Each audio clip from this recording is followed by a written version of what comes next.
he put a sign up on his wall. He did this on his own when he was 10 years old. It didn't make a team he thought he should make. When he was 10, he put a sign on his wall that said, "I will get better today." And when he was 14, after we'd had that discussion, I can tell you exactly what his goals are. His goals are to deadlift 500 pounds. His goals are to be the Friday night starter for a top power college program. His goals are to get drafted in Major League Baseball, to be in the Baseball Hall of Fame, to throw 100 miles an hour. Those are the 5 things, I think there's 6, that he put on his wall. Welcome to the Parenting Athletic Kids podcast. My name is Travis Rogers. I'm a mental performance coach and the father of 2 athletic boys. Through this podcast, I hope to deliver actionable strategies that you can implement to help your son or daughter optimize their personal and athletic growth. I also hope these conversations help you enjoy the ride. Today's guests are Stephanie Kirchhoff and Steve Weber. Stephanie's son is a pitcher at the University of Missouri, and Steve's son is a pitcher at Xavier University. Stephanie and Steve's kids grew up playing baseball together, shared similar goals, and have challenged one another in pursuit of those goals. Stephanie and Steve share their process along the way. Here we go. I'd like to welcome Stephanie and Steve to the Parenting Athletic Kids podcast. I am super fired up about this for a bunch of reasons. Friends of mine have known these 2 and their kids for a really long time, got to coach both of their kids back in the day. So really fired up. The big thing with this podcast, I was just talking to Steph and Steve beforehand, their kids weren't the top ranked kids in the state. They weren't just killing it at 11, 12, 13 years old. Good players, having a lot of fun, getting after it with their teammates. But their experience, I think, is a little different than some of the parents that we've had on here and some of the kids that we think about. So welcome, Steph and Steve, to the podcast. Thanks, Travis. Thanks. Great. Thank you. Yep, super Excited excited. to be So here. we're gonna jump right in. Steph, tell us about your family. Well, they're crazy. We'll start there. But there's myself, my husband, Brian, and we have 3 boys. Josh is our oldest. He's the serious baseball player. But so we have our middle son is just about 18 months younger than Josh, 1 year in school. So they have their own dynamic being so close together. And then we have our youngest, who's just a few years younger than them. He's a junior in high school, 16 now, and about 3.5 years younger than Josh. So we got the 3 boys, and then of course we've got the requisite 2 dogs as well, and then our extended family. But our nuclear group is that 5. So I'm the lone female. Our dogs are male, 3 boys, husband, and me. So that's us. Awesome. Thanks. Steve, tell us about your family. Yeah, my wife, Britt, and I have 2 boys that are going into they're starting their junior year in college and their freshman year in college. Ben, our oldest, is at Xavier University, and our youngest, Andrew, is a basketball player at Carleton College down in Northfield, Minnesota. So I hear they're going to be attending classes as well, but I always introduce them as baseball at Xavier, basketball at Carleton. We're getting right after it. That a baby, Steve, getting right after it. I guess I should have shared a little bit more about the kids that we'll be talking about here.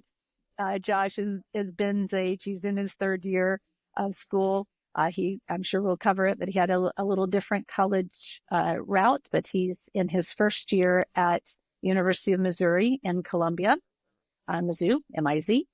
And our middle one is in his 2nd year at the University of Hawaii in Manoa on the island of Oahu. So two in college and the 3rd high school. And if anyone wants to talk about the brilliance of having a Midwestern kid go to Hawaii for college, yeah, we can cover that as well. Yeah, that's a terrible trip for the parents to have to take, I'm sure. Awful. Just awful. Terrible. Awesome. Well, thanks for the intros. Let's kind of get into it. Steph, tell us about, the other kids are great. But I do know Josh and Ben. I do know the older ones. And they're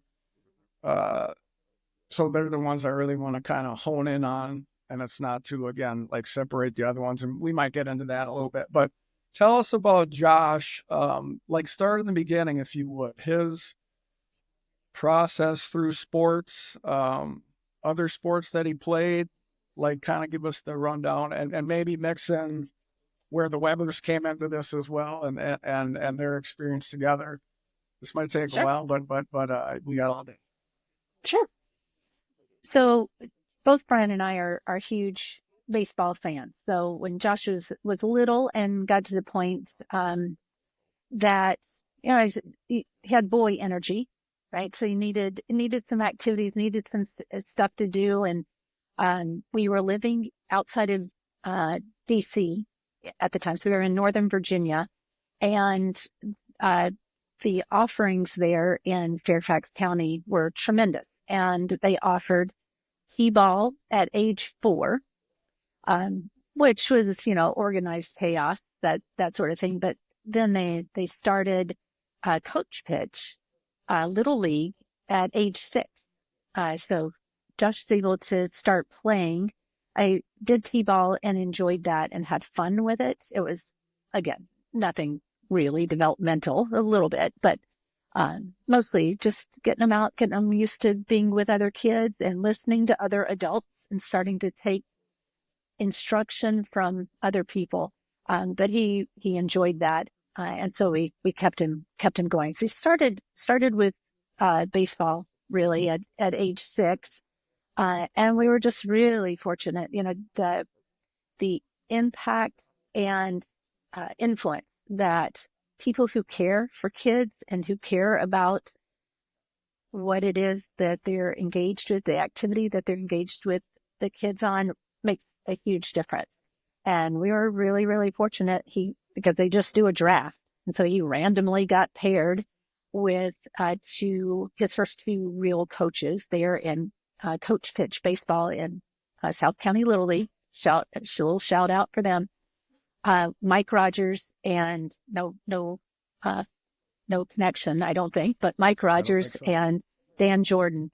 And they were tremendous, and they had a huge impact on just building, helping to instill that love of the game early on, and all of its ups and downs and the challenges of that, especially at a young age. But he started there and got to play there for several seasons until we moved back to the Twin Cities when he was 8. Yeah. So and there in Virginia, they get to play a full fall and a full spring. So multiple seasons a year. He picked up basketball along the way and really had fun with basketball. But from an early age, his passion was baseball. That's the one that I think just maybe appealed to him most, maybe because of parental influence. There was a lot of Twins games when we came back to visit family here in the Twin Cities. But that was the one he was passionate about. When he graduated from pre-K, going into kindergarten, they did a fun little ceremony. They had him in caps and gowns, and the headmaster, the preschool where he was going, had as he handed the little diploma to each of the kids, he asked them what they wanted to be when they grew up. So they were, this was before kindergarten, but Josh's answer was 2 things. He was going to be 2 things. He was going to be a baseball player and a fighter pilot and fly jet. He wasn't going to be a jet. He was going to be a fighter pilot and a baseball player. But the baseball player was first. So just from an early age, that was a passion of his, and he stayed with it. We moved back here to the Twin Cities, and had missed fall because we moved in the winter. So he had missed basketball that first year. So the first thing that organized that he could do to start to meet other kids, to get involved in the community, to stay active in sports and keep building the skills and the things that he was showing an interest in. And it was something he was interested in. He asked about it. Was going to be baseball that first spring. And we were fortunate enough to be here in the Roseville area, and they've got a great youth baseball program. And so he started in with that from the outset, and just stayed with it. And a couple of seasons later, had the pleasure of working with Steve and Todd Goodwin in the Roseville travel program. And that's the rest is history. He stayed with it, and baseball has remained his love and his passion. He played a little bit of youth football 1 year, I think. Played basketball throughout school, up to and through his freshman year of high school. And when he made that decision he was a good basketball player. He played travel. Wasn't great, but he played well. And particularly at the high school that he was at, his high school coach saw him as one of the players that was going to be part of the program. He played JV and got to play some varsity his freshman year. So when he made the decision that off season to focus on baseball, that was a tough decision point. And we had some different conversations and had some gut check and emotional things to get over as parents. But that was his decision. That was his focus. And that timed well with, I think, a kind of a pivotal point that he and Ben had reached at the same time around what they wanted to do, how they wanted to do it, and what they were going to need to do as individuals, and what they could do together as teammates and friends to help them both achieve their goals and objectives. I'll stop there. That's a long monologue. Love it. No, that's fantastic. A lot of great stuff in that. I think my big takeaway is you just allowing him to work through everything and find his passion and then support his passion and kind of where it came from. Who knows? Like it's hard to define that for a lot of kids, but obviously it was something he was really interested in. And you guys just supported that. So yeah, I want to go a little further, but past kind of ninth grade and what that process became like. But Steve, maybe walk us through Ben's early sports stuff, maybe up until kind of this same point, and then we'll come back together when Ben and Josh kind of started down this journey together after ninth grade. Sure. They actually started this journey together way before ninth grade, but Ben's early development, we went beyond Stephanie's program and had a 3 to 5 year old T-ball program at our community center, which is about 3 blocks from our house. And I always told people, when there was a ground ball hit to somebody, 10 kids went after it, 1 person got it, and 9 kids came out crying because they didn't get it. And it was just really fun to watch, fun to be around. And Ben, when he started that, was actually not even 3 years old yet. And I had told my wife that this was going to be okay. We had spent a lot of time, I'm pitching to him in the driveway at 2 years old. He loves it. We just spent all our time doing that, to the point where the sun's going down and Britt's at the door saying, "We need to come in and read books. It's time for bed." And I made a joke that I think she took seriously at the time. I turned to her and said, "You can't make $1 million a year reading." And okay, so at 2 years old, you guys had it all. You had it all figured out. I know exactly what my kid's going to become. I got it. Okay. So that's, I like to stress it was a joke, but I guess there's some truth in every joke. But he loved it. We spent a lot of time doing that. And of the 3 to 5 year old T-ballers, I'd say my 2.5 year old oldest was probably the most focused of the 3 to 5 year old players. And that pattern continued sort of throughout his career. He played tennis, he played basketball on the same teams Josh was on at the travel level through Roseville. And actually, our paths first connected with Josh in terms of a name recognition, sort of a who is this kid recognition, when we learned as we had a 9U travel baseball team in Roseville, and Josh was playing on the 10U AAA team in Roseville, because I don't know that they'd had a 9-year-old team when Josh started, or they didn't, or the Kirchhoffs That's didn't right. know about it, or something like that. And as the year went on, boy, our team was pretty good, and I started going, boy, we could sure use that 9-year-old that's playing up with the 10-year-olds. He's a pretty good player. And it almost started as a competitiveness in Ben's mind between, like, do you think I'm as good as that kid who's playing at the 10-year-old level? And I said, I have no idea. I've never seen that kid at the 10-year-old level.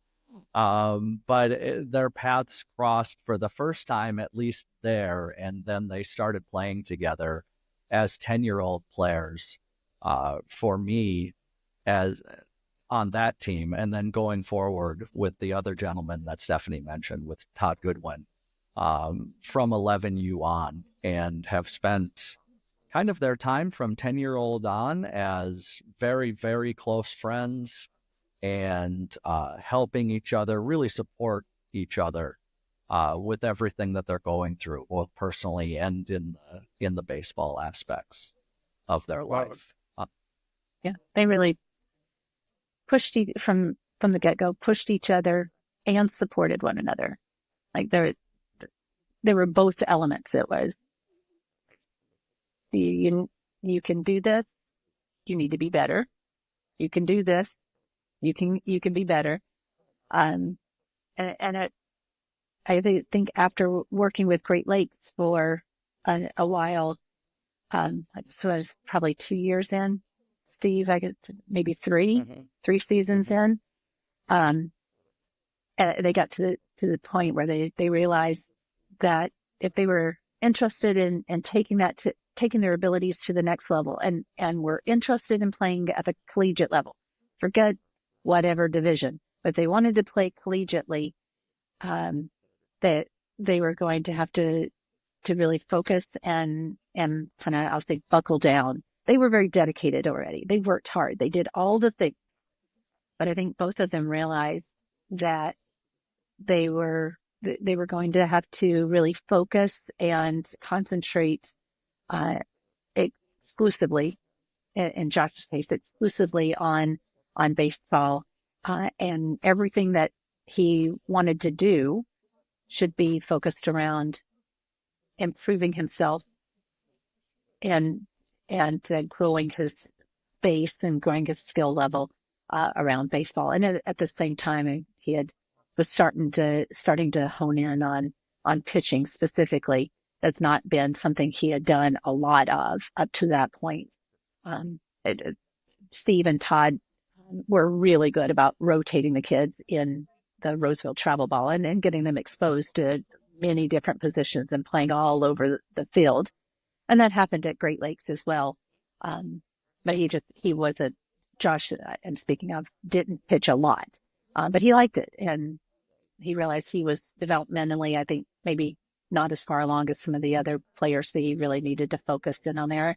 And the two of them decided themselves together that they were going to hold each other accountable and ensure that if they had committed to doing something, a workout, a lift, their nutrition focus really shifted. So they recognized that it was more than just eating, that they needed to have an intent and a purpose if they were going to gain weight and be stronger. And the two of them did that together with coaching and support from the Great Lakes staff, and really kind of took off from there. And that was a big, in my mind, that was a big turning point, at least for Josh. And one I have thing that a bunch of questions. Let me, Steve, yeah. take me back. So sorry to jump in, but No, of I course. definitely It's want to your know. Well, not really, That's true. but That's true. thank you. No, I want to. So I know what Great Lakes is, Steph, but Steve, walk us through that. So we got kind of through Roseville. That's the local area, the traveling baseball, the playing with your buddies in the area, the association ball, and Steph mentioned Great Lakes. Steve, when was that? Or Steph, let's go, Steve. When was that transition to Great Lakes? What is Great Lakes? Obviously, we all know, but for the parents out there, that's the club baseball. Steve, when did that for Ben and maybe Josh at the same time? When did that occur? When did we start playing that club baseball? Yeah, for us it was I think Ben was 10 years old when we started at the club level. We took both the boys over there to hit, to throw, to do some of those things, and it took them, because I can coach, I can get the kids organized. I don't know technically how to swing a bat. I don't know technically how to throw a baseball, and I wanted to get both the boys, but Ben over with a group that did know how to do that. And Great Lakes is just filled with the greatest people you can possibly imagine as a parent. And if I could say anything to parents out there, it would be to just listen to yourself. Like, if you're in a situation where you take your child to a program and it feels like it's maybe not right for your kids, I would encourage people to really listen to that, as much as then listen to the part where we took him to an organization like Great Lakes and he loved it and just couldn't get over there enough. That really listen to that too, and find, whatever your kid's passion is, just keep feeding it. And the Great Lakes people just fed that passion for him, and I would suspect for Josh, as they do for a lot of the kids that are over there. And it was just a great place. And Stephanie talked about one of the things, like Ben and Josh shared this journey. One of the things that happened while at Great Lakes and continued through their development was that, both of the boys got worse at baseball as time went on. There was a time period where I can speak for Ben, and I think it's the case for Josh too, where they both felt like, boy, I'm not very good at this. I think for Josh, he wasn't on the top Great Lakes team on a trip we took to Iowa when he was 12 years old. And watching the way Stephanie and Brian and Josh all handled that was definitely inspiring for me. They just couldn't have handled that any better. They didn't pull their kid from the program and find a different program and blame other people. They just said, okay, this is what it is. We're just going to put our heads down and work. And that's what Josh did. And so when Ben sort of got worse, got terrible, as I say, for a better word, he was still on the top team. But when he was 14 years old, he really struggled as a player, both in the local travel system with Roseville and at Great Lakes, to the point where I called the directors at Great Lakes at 14 years old, and I'm a parent. I can see what's happening. I can see my kid is really struggling, but these directors and coaches are good friends of mine by this point. And I called them when he was 14 because of what I had seen with Stephanie and Brian and Josh, the way they handled him. I called those guys and said, I want Ben to be on the team that he is supposed to be on. I don't want him to be on an elevated team because there's some relationship that he has with the coaches or I have with the coaches. Ben will be fine, whatever happens. And I don't know if that had an impact on any of those Great Lakes guys, but I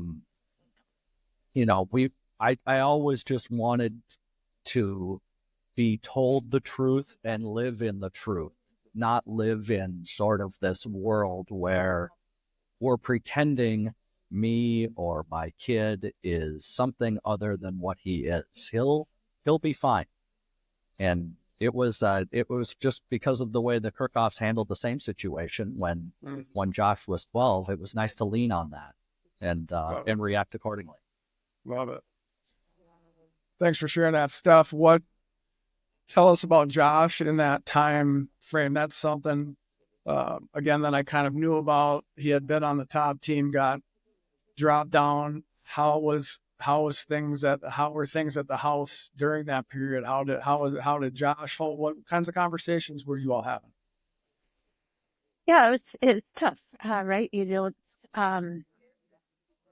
kid experiences a certain level of what they see as success, or that they are moving with their peer group, the kids that they look up to, that they admire, that they want to play like, they want to emulate, and each one of them grows and develops somewhat differently. And Josh had just reached a point where maybe he hadn't advanced, or hadn't gotten as skilled as quickly as some of the other players, and he was still on a team. He was still going to be practicing with those guys, and it wasn't like there was a separation except for when it came to games. So when he got that news, it was hard. It was a huge disappointment and an emotional impact for him. And the conversation we had was, as Steve indicated, it was, okay, but you're still playing. You still have an opportunity to get better and to keep working and to show what you can do. If you think this is a mistake, go out and work hard and show that it was a mistake. And in the same way, they're still your friends. They're still coaches that you admire and look up to. Absorb everything you can. Focus in on what you need to do and what you can control. By that time, he had already started learning those phrases around there's only certain things that you control, your effort and your attitude. And we really tried to emphasize that. And he was receptive to that. It was emotional. It took him some time to get past the emotion and to realize that, okay, he was going to be playing games on a different team with some other guys that he already knew and that he would get to know better. And he would have the opportunity to be a leader on that team. Like, well, you've been a leader. You think you've been a leader. Go apply that here, because how do leaders act in difficult situations? How do they handle those situations? What do you want these guys to know about you? What do you want them to think about you? Go show that.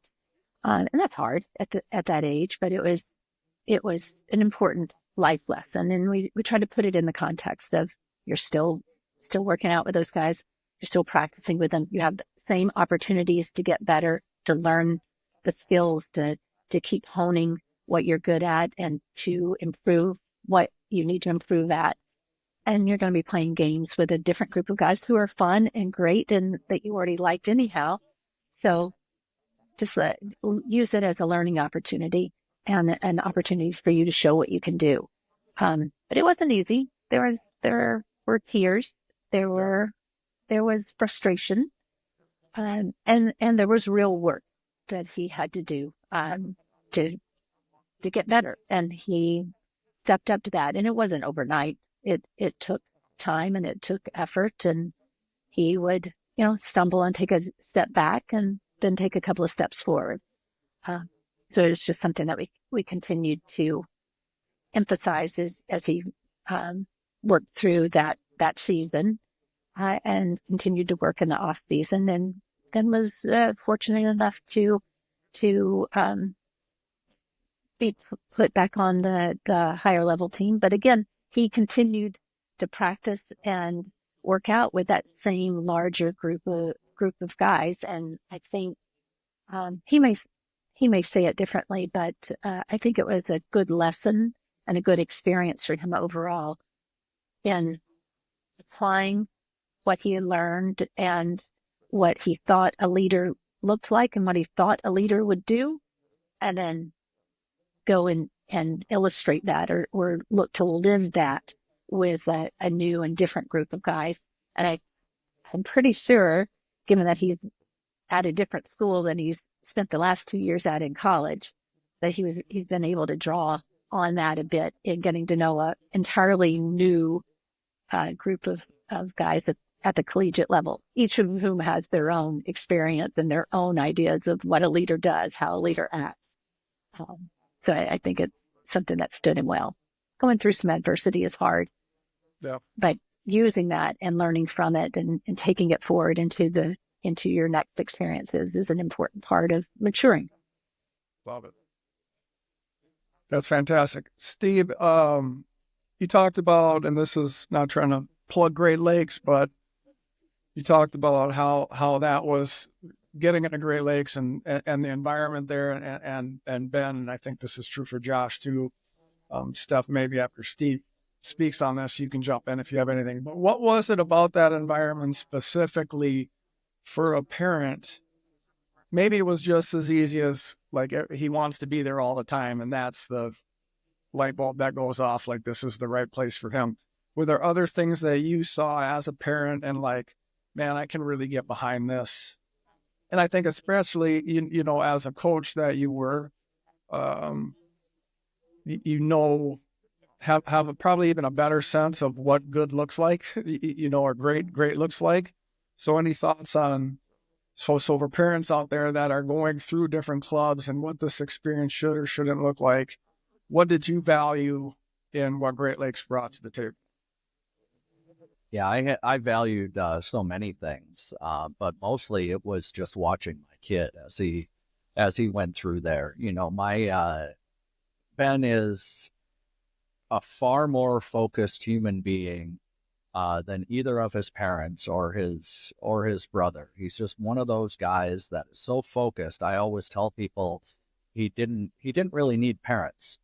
He kind of knew what he wanted to do from birth. And one of the things that I loved about Great Lakes was just how they would feed that focus for him. He was learning, he was developing, he was just getting everything he needed from a baseball knowledge standpoint.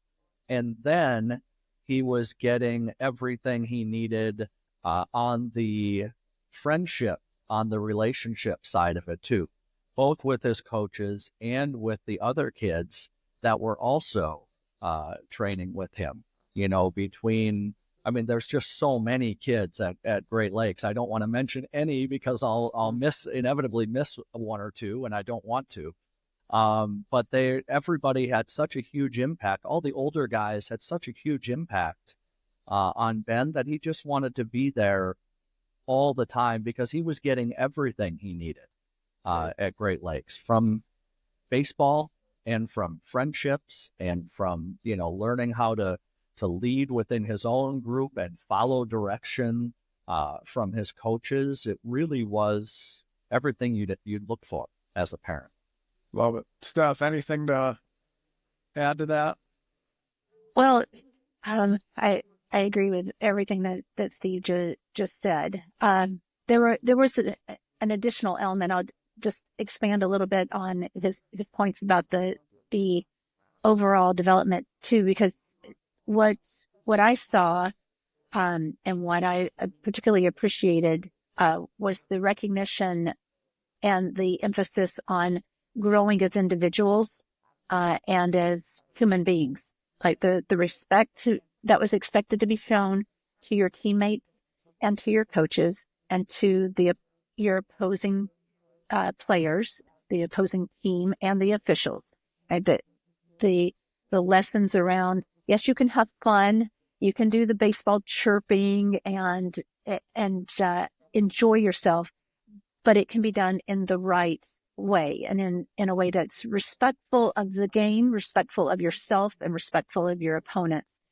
So that aspect too of having a self-awareness and having a maturity and an appreciation for the other people that you're around as people, not just as the opponent or the referee or the umpires.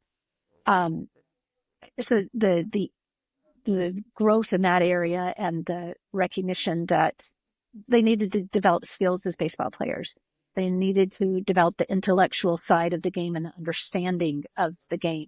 And that was something that, in my view, both Ben and Josh were thinkers, sometimes to their detriment, but for the most part for good. And their coaches and the staff, they really helped cultivate that. They saw a love of the game for the game, not just as playing, and really cultivated that. Well, what would you do in this situation? How would you handle it? What do you want to do? What do you want to throw? How do you want to set this play up, or how do you want to set up this at bat? What's your approach going to be at the plate? And the appreciation for what that can mean then, and how you influence and how you impact others younger, how you learn from those who are older than you, and how you can influence those all around you in your entire life. So the multi-dimensional growth was a huge thing. And I just didn't see the same extent happening in the other areas where he was involved, or the other programs that he was involved, because that wasn't their mission. But Great Lakes really made that a part of their mission. Overall growth of the individuals as human beings, not just as players, but as young men. Awesome. Let's go back to when Josh and Ben, I mean, it sounds like they were challenging each other, pushing each other, holding each other accountable from the jump at maybe 10 years old when they first kind of crossed paths. When it became like, we want to play college baseball, this is our thing, we're going to hang up the basketball shoes, we're going to fully commit to being the best pitchers, players that we can be. Steve, let's start with you. What age was that?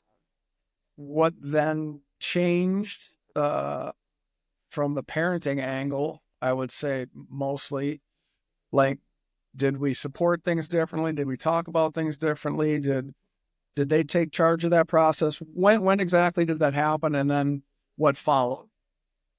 Sure. We had an experience, I guess it all sort of relates back to when Ben was 12 years old. He still credits me for this. He came when he was 12 years old and said to me, I don't think I want to be a pitcher. I don't think I should pitch in the games anymore. And I don't, and I've done so many things wrong as a parent. I don't want to get on here and feel like everything was done right. I did a couple things right, which we happen to be talking about today. But one of the things he credits me with when he was 12 years old was, I don't say much to him, but I did say this time, nah, we're going to keep pitching you because, you just maybe want to have options as a player. You don't want to put yourself in a category just yet. And that was it. He kept pitching, and that was fine. It went for another couple of years, and Ben just didn't develop very well. When he was 14 years old, he was 5'3" and 115 pounds. And that was just far slower from the physical development side than the other guys he was playing with were at. And as it happened, he sort of got worse and worse on the team, getting beaten out by these kids that were already sort of men. And he was still a little boy. And when he was 14, I remember it well, we sat on the picnic table after their last state tournament game. He had batted last. He had not pitched.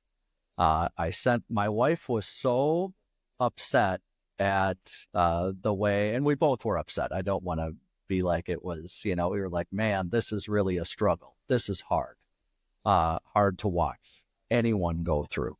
And she went to the car because she couldn't really be around the baseball field anymore. And I sat with Ben on a picnic table for about 30 minutes after his game, just he and I.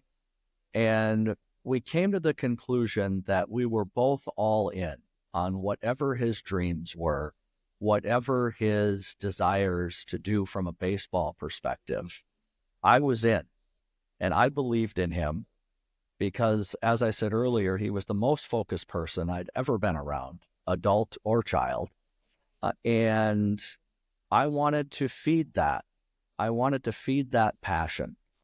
When you're around somebody like that, you want to do the best you can to help them. And I just told him that I was all in.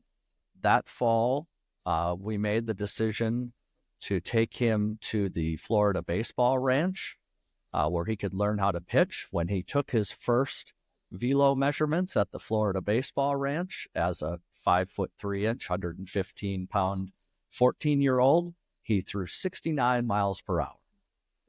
And nobody in the world would say, there's a future Division I pitcher. And Ben and I and his mother said, no, we're in. We believe he is going to do this. And we just saw his work ethic, saw his drive, and he, went from being that kid on a picnic bench after a really tough moment, having a really tough fall on the club system, where other coaches were belittling him. It was sort of a really, really tough 6 months to now he's at the Florida baseball ranch.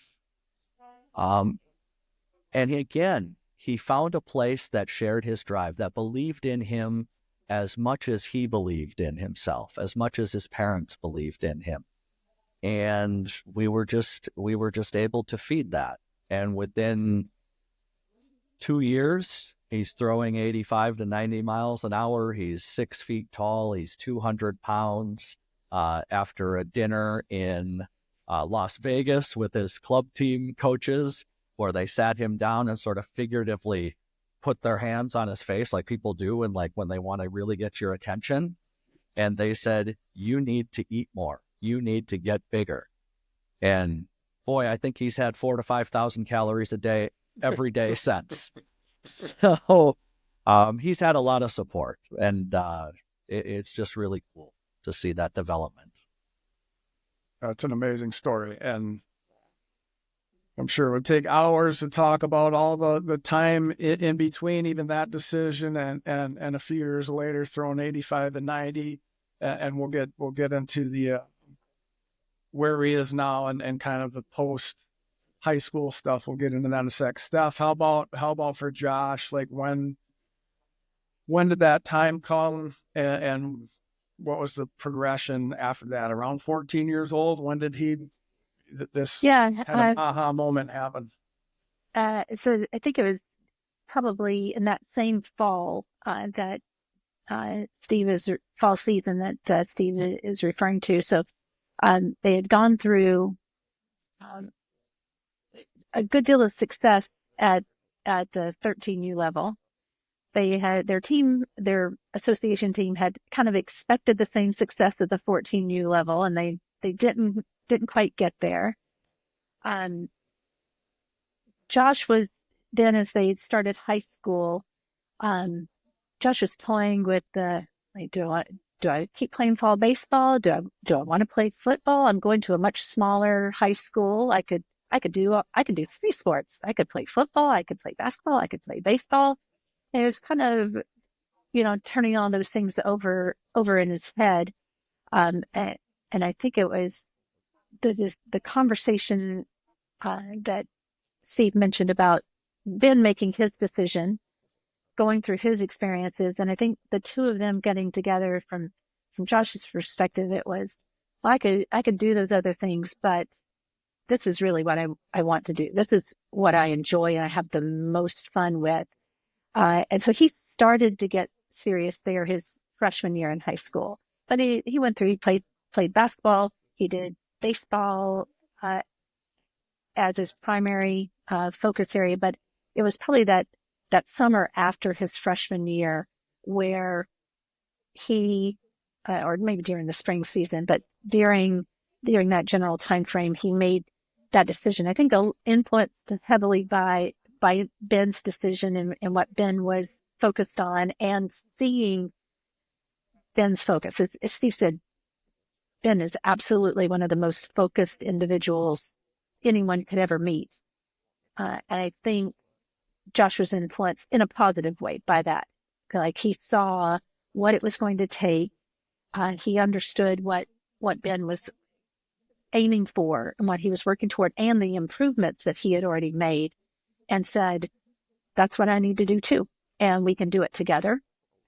We can hold each other accountable and commit to this together. And it'll be a different path, but I want to make that same commitment and challenge myself and see what I could do. So that he kind of reached that, and during the summer and early into the fall, it was nothing really dramatically different. He was doing more. He was eating with intent, like you said, like the amount of food that he consumed, like, took a dramatic step. And he doesn't eat huge amounts at a time, but he eats often, a lot, constantly, like every 90 minutes or so. And so I could see that something for him was changing, and that he was being more serious about it. And it was that fall, then, that before basketball tryouts, when he told us that he was going to focus just on baseball, and we had that whole kind of point of inflection that we had to deal with ourselves. And from that point forward, he told us that was his decision. We didn't prompt him for it. We didn't ask him about it. It was a little out of the blue for us. And once we saw the seriousness that he had in what he had thought through, what he had considered, how he had weighed the alternatives and his options, and the decision criteria that he had gone through there, that we really understood what his focus was and what he was looking to achieve. And like Steve said, that was our point as parents, where it's like, okay, this is what you want to do. We're going to support you. We're going to assist you. We're going to do whatever we can to help you make it. You've got to do the work, but we're here to support you and enable you, and let's go do it. That's kind of how we kind of took Beautiful. Off. Did anything, once they put a stamp on this is what I want to do. Let's start with Steve again. Did anything change with you and Britt, and how you saw games, you supported? I mean, I think that you both spoke about, like, if this is what you want to do, we're all in. What did that look like, all in? Financially, sending to the Florida Baseball Ranch, but those things are kind of obvious. Anything change at home? Like, we're gonna value this instead of value that. Is there anything else that pops into mind? Yeah, one thing that pops into mind for me is they tell you in every good parenting book that you need to be having dinner with your kids. Whatever, at least once a week, but probably 2 or 3 times a week at a table, sitting down, touching base, and just getting into their lives that way. And one of the things that tangibly changed for us was that sort of went out the window. We never had dinner together at home. By the time Ben got I was taking Ben to Great Lakes, let's call it 3 to 4 times per week, running him out, 40-minute round trip to get him where he needed to go 3 or 4 times a week, thinking I was doing everything I needed to do. And when he got his driver's license, he was there 6 days a week, sometimes 7 out there. And it does make you feel like, man, did I fail as a parent? I should have been taking him out there a little bit more. But we dropped the idea of, like, we need to satisfy our needs to sit down at a kitchen table with our kids and really get, that sort of what the books tell you need to do, and get into sort of, okay, we said we were all in. We never had this discussion, but we said we were all in, and we're just going to support whatever it is they wanted to do. Our kids never had to be home for dinner. We were fine. We saw them at other times. The times that we had with them were great times that I wouldn't trade for anything. But when it was their time to work and for Ben to do what he wanted to do, that was sort of sacred and took precedence over our own sort of selfish needs. Like, we were giving him what he wanted. And we put our own sort of time from the dinner time sort of to the back burner when that happened. Steph, any thoughts on that from your household's view? Yeah, it's a similar situation or similar consideration to what Steve mentioned there. It's and for us, I think there was an element of trust there, and that you, Josh, you're going to continue doing all the things that we expect of you. And we were very clear from the get-go that, if you're going to pursue this baseball thing at the next level, and we want you to do that, we believe that you can make that happen. We also want to be clear that we still expect you to work in school.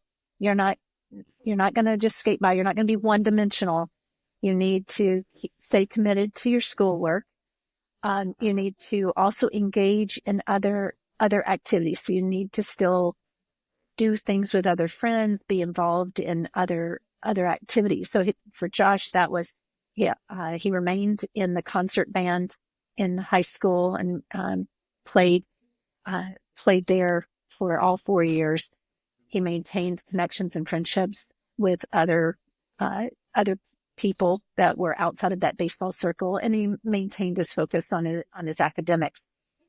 But as Steve said, part of that for us too was loosening the reins a little bit. Like we're still your parents. We still have expectations. You're going to be at this family event. We're going to prioritize going to the grandparents' house for this event or for that activity, what have you, going to church together, whatever the case may be. But otherwise, we'll allow you some latitude. And if you need to leave that family event after an hour to go get your workout in, okay, go get your workout in. And as long as we continue to see your commitment and your focus holistically, then you continue to earn that trust and you continue to have that trust and that latitude. And then, of course, that carries over to the other kids as well. They see that and they expect the same thing. So it was an opportunity for us as parents to have those early conversations with our middle son and with our younger son too about, well, you need to find your passions. What are you interested in? What do you want to do? Why do you want to do it? And let's talk about how you apply that in your situation and in your life and what you want to do. So that's really the only kind of nuance I'll add to Steve's aspect. Otherwise, it was the obvious type things. There are certain concessions you make in terms of enabling your kids to pursue those activities and pursue those things that they see as an opportunity for themselves to continue to improve and grow, and trying different treatments or how they recover. They went through and did cryotherapy for a while as part of their recovery activities, which was, I think, exposed them to different aspects and different ways in which they could gain treatment for recovery and things like that, and going to different training tools and different training facilities like the Florida Baseball Armory or Florida Baseball Ranch as it started at. And Josh picked that up and started doing that with Ben after maybe a year or so after Ben had started doing that, and that really appealed to him as well. So that has become part of his DNA if you will, too. That's one of the things that he's really gravitated to and taken forward into his play at the collegiate level. Awesome. Steve, what was Ben's goal? Did he have, when you guys sat on that park bench, was it just like, I want to be the best player that I can be? Did at some point he say, listen, I want to play Division I baseball? Or did he write it on his wall? Like what was he ultimately striving for? Yeah, one of the things that Ben and I talked about, was his goals. And I had a great coach when I was in high school that I stole from when I talked to Ben. And I said, Ben said, I want to be a college pitcher. And one of the things that my high school basketball coach at Hopkins High School, Ken Novak, give a shout out to Ken, one of the things that he always talked about is that when you say you want to be something, don't you really mean something else? Like everybody shoots a little bit lower than what their goal might actually be if they were to define it. So when Ben said he wanted to be a college pitcher, I said, well, if you want to be a college pitcher, I mean, do you want to be a Division III college pitcher or Division I college pitcher? And he said a Division I college pitcher. And I said, that's great. And if you want to be a Division I college pitcher, that means you probably want to be one of the relied upon starters for that team, don't you?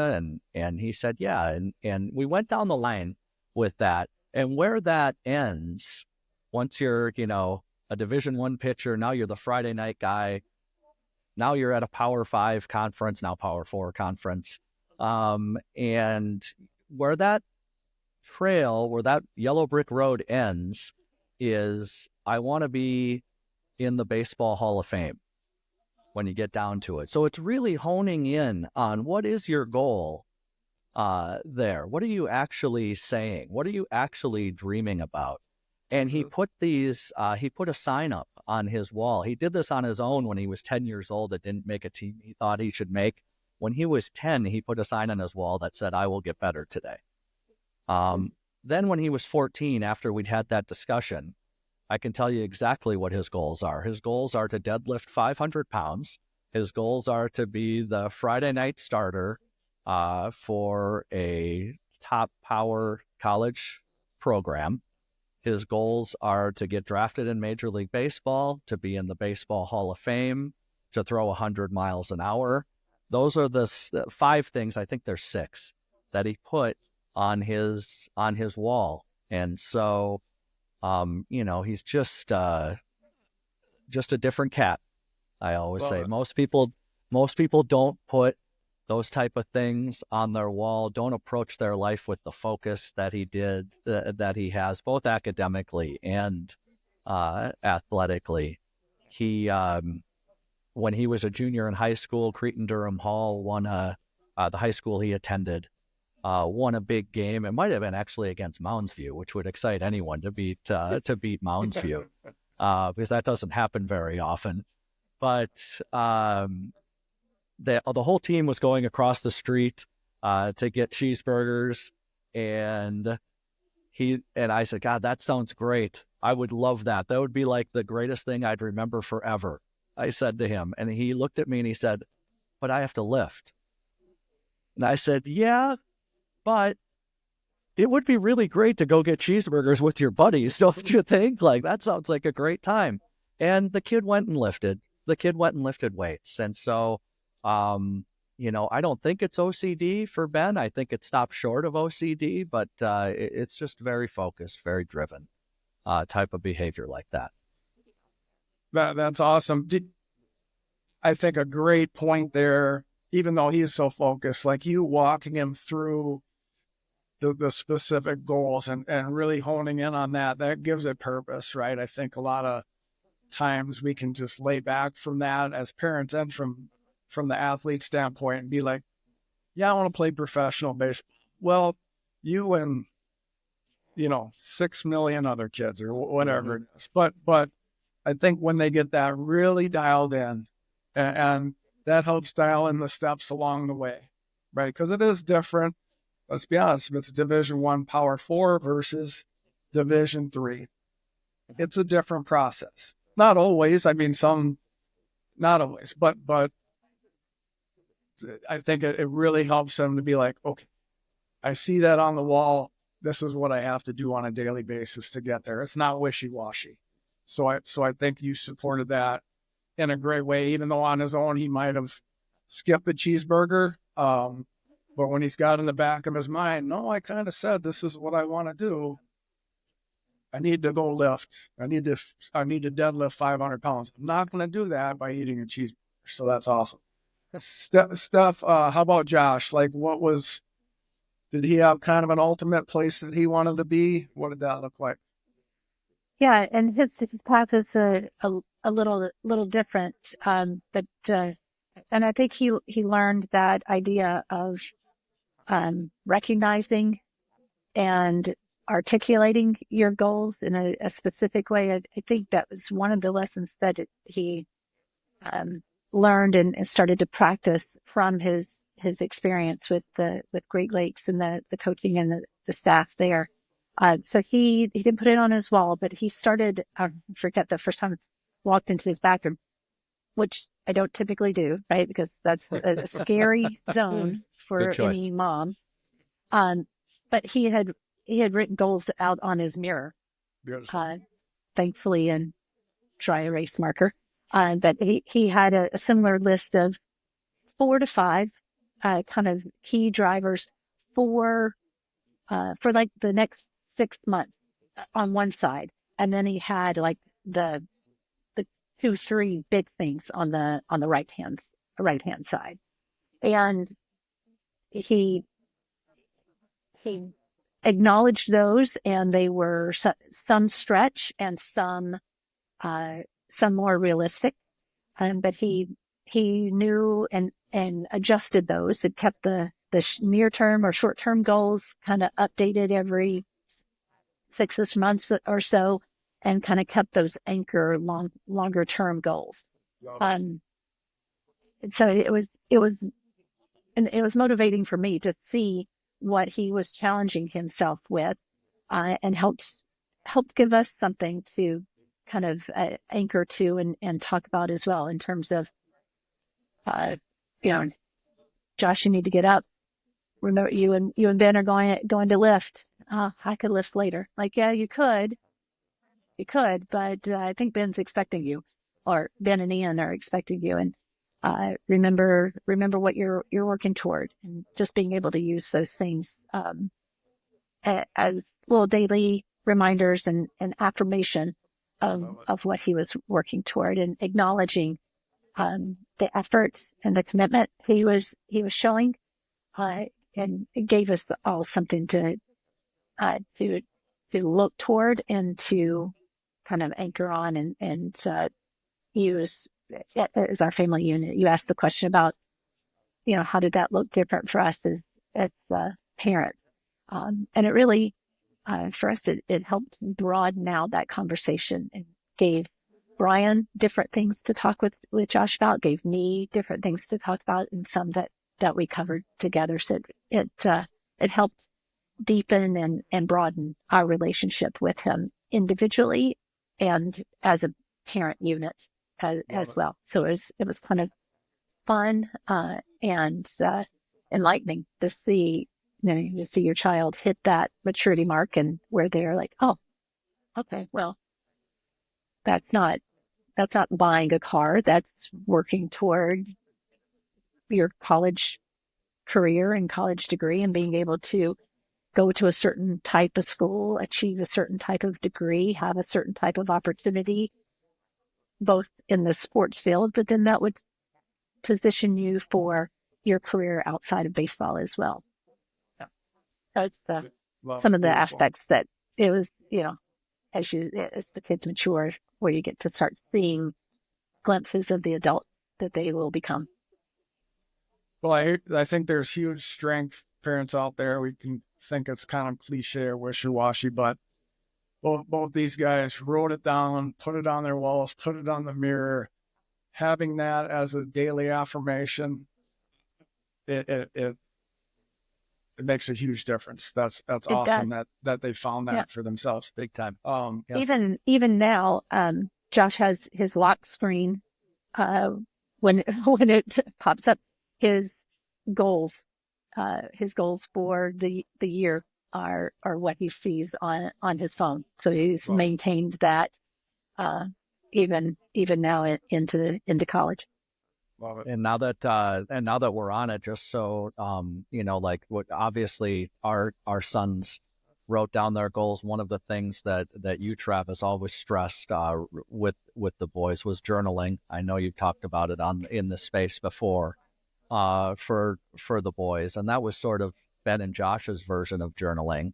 And our youngest son, Andrew, as he went to Carleton, he said to me, "Hey, we need to stop at Target. I need to buy a little notebook." And I said, "Oh, what for?" And he said, "Well, I still journal.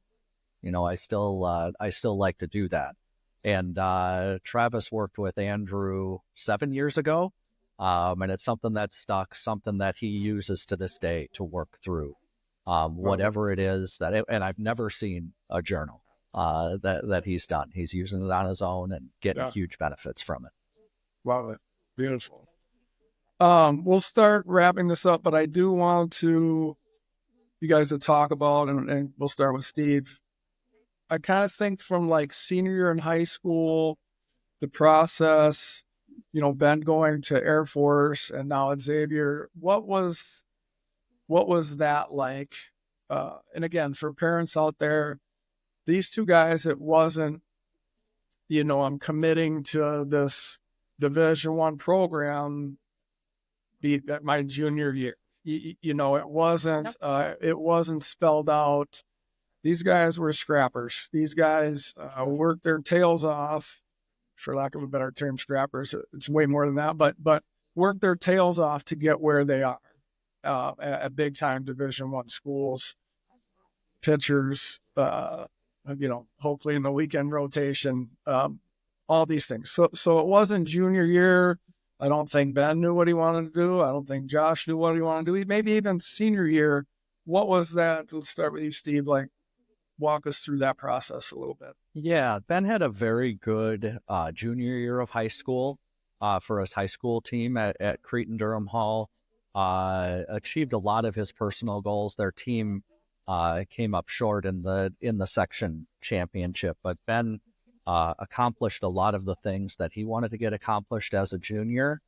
And the colleges were beginning to reach out. And because of Ben's sort of strong academics to go with his athletic profile, he actually had a lot of the service academies looking at him, along with Ivy League type schools, Patriot League type schools, things like that. None of the Power Fives or anything like that. But then in the summer, we played a game in Atlanta and went down there, and it was just sort of an amazing night to see your kid out there pitching, where he's getting ready to throw a pitch and 12 radar guns go up from these guys in various different college, I don't know, paraphernalia or sweatsuits, basically tracksuits, putting their radar guns up, and darn it if the kid didn't throw a 1-0 shutout and just have a great night that way. And that was the night really his life changed. His life went from being one way before he pitched that game to a completely different way after he pitched that game. And talked to a number of coaches. I got to talk to one of the college coaches. The Duke University coach had my contact info instead of Ben's. So I committed to Duke immediately, but he didn't want me. Ben had a lot of great discussions with colleges. The Air Force Academy was a great fit for him in every way, served his focus, served his discipline, his academics, all of those things. He did very, very well in those ways at the academy, but didn't commit, like you said, until the fall of his senior year. It wasn't like it was this guy's a can't miss prospect. This guy was a could miss prospect all the way through, and got to the Air Force Academy, had a great experience.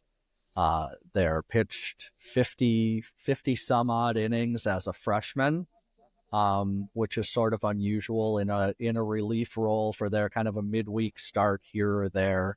And then as a sophomore, was their Sunday starter throughout the entire year, and had a very good season for them as well. And to accomplish his goals being what they were, the Air Force Academy, this law goes back and forth, but the cadets at the service academies don't have the opportunity to go to professional sports anymore. Like you hear about someone like, the kids that just got drafted out of the Air Force Academy, some of Ben's friends, that opportunity was not available for Ben. And so to continue pursuing his dream, it was just really sad to leave his brothers, his good friends, his coaching staff. But he's in a great situation at Xavier University, and still pursuing his dream of trying to hear his name called whenever it is in July, either after his junior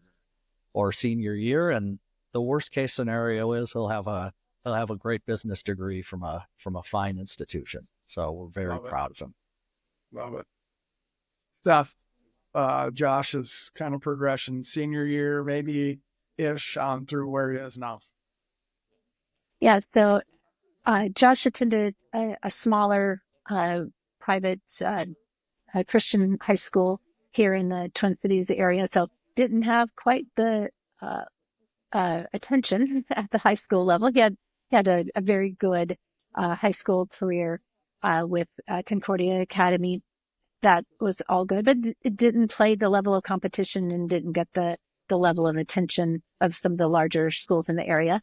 And so his exposure on the recruiting circuit was predominantly through the Great Lakes, the club ball that he was playing.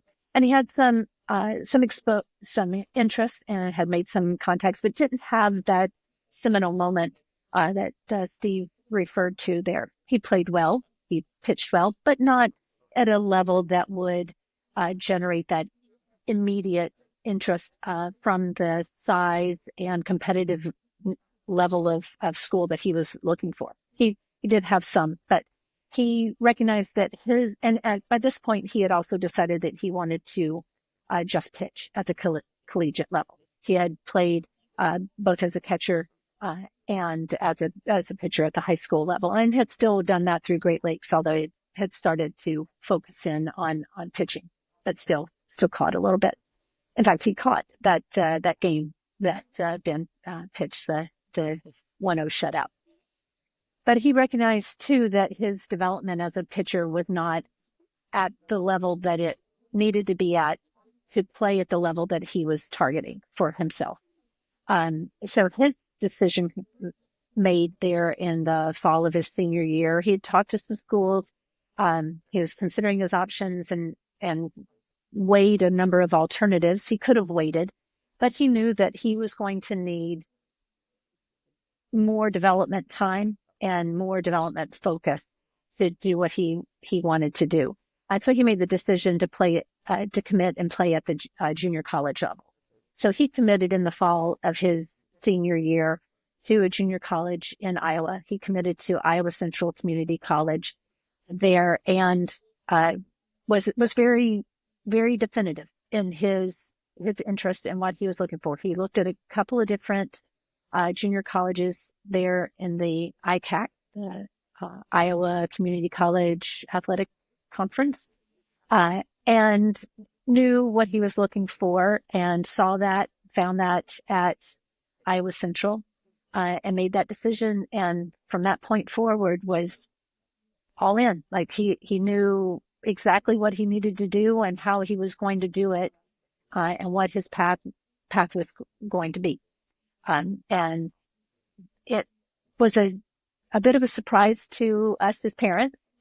We are of a generation where it was 2-year college. What do you mean? You're academically sound. You can get into any school that you'd want to, but why are you looking at this? Why are you going to do that? So that was a paradigm shift for us. And, and, and thankfully we didn't, it was difficult, but we didn't let our biases overweight, carry too much weight there. It was mostly for us to get over. Josh was very firm. He knew what he wanted to do. He knew where he wanted to do it. It was for us to kind of internalize and come to an understanding of and kind of get over our, 50-year-old mindset. Yeah. And thankfully we were able to do that because he had just a fantastic experience there. It was hard. It was challenging. He worked his butt off. He threw a ton of innings. He played a lot of baseball. They had a good amount of success, not the ultimate that they were looking for as a team, but it was a great 2 years overall. He threw a number of innings, predominantly in relief his first year at Iowa Central, including serving as closer in a number of situations. And that got him some attention, but still it was up to him to then do the proactive activity of taking the information that Iowa Central provided to him, the video, the TrackMan data, the Rapsodo videos, etc., and put that together in a communication geared toward catching the attention of a very busy collegiate pitching coach or head coach or recruiting coordinator, or all three. And so he did that work really the late summer through early fall of his second year at junior college, just a year ago now, and had his list of schools that he was interested in, stretch schools that he thought he could fit in really well immediately, those that were of interest to him but maybe weren't in that first or second tier. And he sent out a number of communications to those different coaching staffs, and had the good fortune of attracting attention from a number of really quality schools and quality programs. And from there, went about making his decision as to what felt like home, what appealed to him and his style of play, what he was looking for from a coaching standpoint, stability of the coaches, the overall program, strength of competition, a number of different factors, and then made his decision and committed to Mizzou a year ago. Love it. This has been awesome. Thank you guys so much. Steve, any parting words, things, nuggets? I mean, we don't have too much time, Steve, but anything putting a bow tie on this that you think is important that we didn't cover? I think we covered most of it, but that we didn't cover that you think parents, words of encouragement, words of advice. Yeah, the one thing that we focused on, I mean, during this was, and during the parenting of both of our sons, was plan A only. No fallback plan. Do your work, do the things that you need to do. And if plan A doesn't work, a new plan A will present itself. We're just not big on fallback plans in our house. I would say to them all the time, the exit ramp is always right next to you. If you don't like what you're doing, if you don't feel passionate about what you're doing, you can always take that exit ramp, and there will be something else that will feed your passion, that you will enjoy doing. So I feel like in this podcast, we focused on a few things that I did right. It would take about 10 podcasts to go through the things that I did wrong. But I appreciate being here. Thanks for having me, Travis. Love it, Steve. Thank you. Thank you. Steph, any parting words? I would just encourage your listeners to persevere, to trust your gut instinct. Steve mentioned that a little earlier. If something seems off or doesn't seem right, then it probably isn't. So trust your instincts, but trust your kid too. You have to know that them as an individual, but trust what they're saying, what they're doing, and look for the support to what they're saying in the actions that they're taking. And if either of those two things don't mesh up, then you have to have the hard conversation with them of, is this really something that you're committed to? Is this really what you want to do? If you are, then let's work on this together. I will give you the trust and the leeway, but you've got to maintain that trust with me. You've got to talk with me and open up and have that open conversation with your kid. It's not easy. If your kid is on this path and seeking to do this in whatever sport, at whatever level, it's not easy. It is a challenge to them as an individual. It's a challenge to you as a parent, and it's a challenge to your relationship with them. So working on building that communication and building that trust bi-directionally is an important aspect. If you overlook that, you're going to lose them one way or the other. So just keep in mind that it takes effort and commitment from both of you, both parents as well as the athlete themselves. But it's worth it, definitely. Love it. Well, thanks a ton, you two, taking the time and sharing your journeys. Both incredible kids. So congratulations on how you have parented it. You didn't mess it up too bad, Steve. Thank goodness for Ben's focus and Britt's being the rock in the house. So again, thank you guys. If you will just hang on for a couple seconds while this thing uploads, and we'll let you go. So thanks again. Really appreciate you guys. Our pleasure. Thank you. Thank you, Travis. Thanks for tuning into the podcast. Please be sure to like, follow, and especially share the podcast. We're trying to spread the word. If you want more information on techniques, tools, strategies that you can use to help your son or daughter, please check out my book, Parenting Athletic Kids. It's available on Amazon. Thanks again, and we'll be back with another podcast really soon.